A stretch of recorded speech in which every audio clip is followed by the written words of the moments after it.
Okay, so now I have played with kids that haven't had any rough and tumble play. And it's really hard to play with them, partly because they're easily frightened.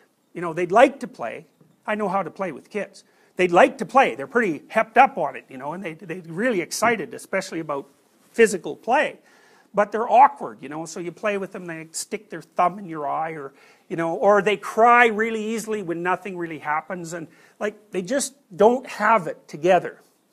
A kid that has done a lot of physical interaction, physical playing, that kid, it's a different sort of kid, because the first thing the kid knows, it's not a rule, the first thing the kid knows is, how forceful can he be with you so that it's exciting and interesting and fun, but it's not too much? And that's really an interesting question, eh? Because actually, to really play a good game, like a physical contact game, like wrestling with a kid, is that you want to let that kid come right up to the edge of hurting you.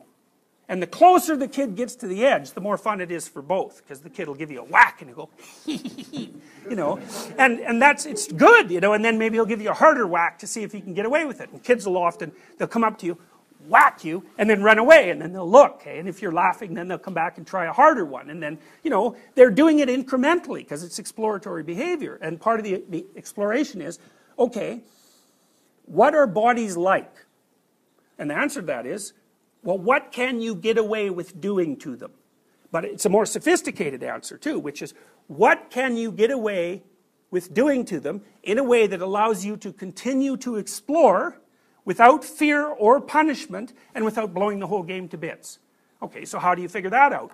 You do not talk about it, because you can't. You have to act it out. It's like, so the kid's hitting you and wrestling and pulling your hair and doing all these things, and you're modifying its behavior very, very carefully and in minuscule detail, and then you get a kid who can like wrestle like mad, and they're fun to play with. They bounce around like a dog that won't bite you, you know. A good, well-trained dog you can really play with, and you can play with them rough, and it's a blast. The dog has a good time, the person has a good time, it's like excellent. That's a socialized dog. So the other thing that kids learns, which is quite cool, is what hurts them and what doesn't, and how afraid can they be and still have fun. So, you know, when you're wrestling with a kid, you put them, you know, you put them face down, you put your elbow on them, you bend them around, you throw them in the air and catch them, you know, you grab them by the leg and maybe you pull them over, and, you know, and what you're showing the kid is, here's a bunch of things that your body can do, and it's okay that they're being done. That it isn't going to hurt you, and you're not talking about it, you're showing them. And so the kid gets kind of confident about what he or she can withstand physically, and the difference between pain and not pain, and the difference between fear and not fear, and when something's threatening and when it's not. It's very sophisticated. It's very sophisticated behavior.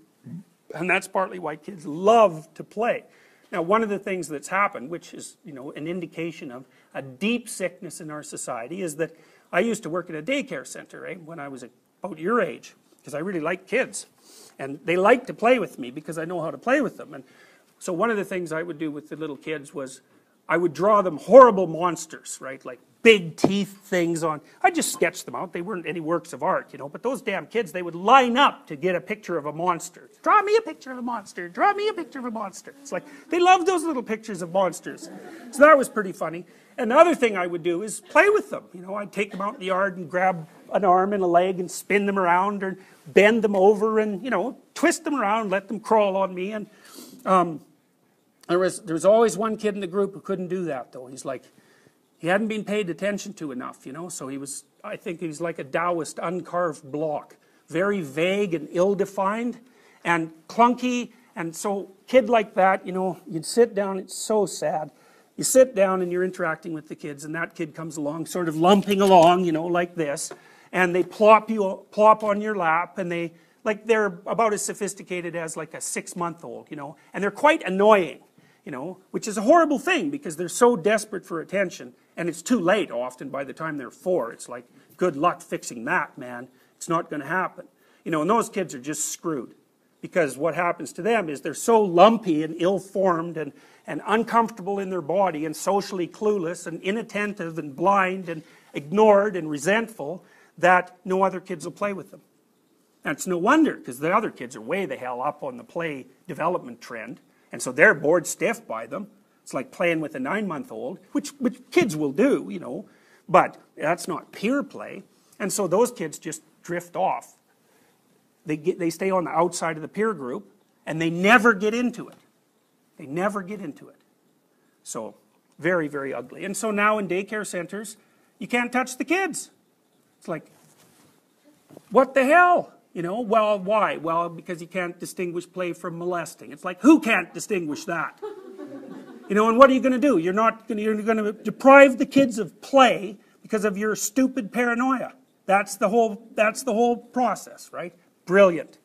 Brilliant. You know, what you're doing is you're teaching children that adults are so dangerous that they can't be trusted to be near you.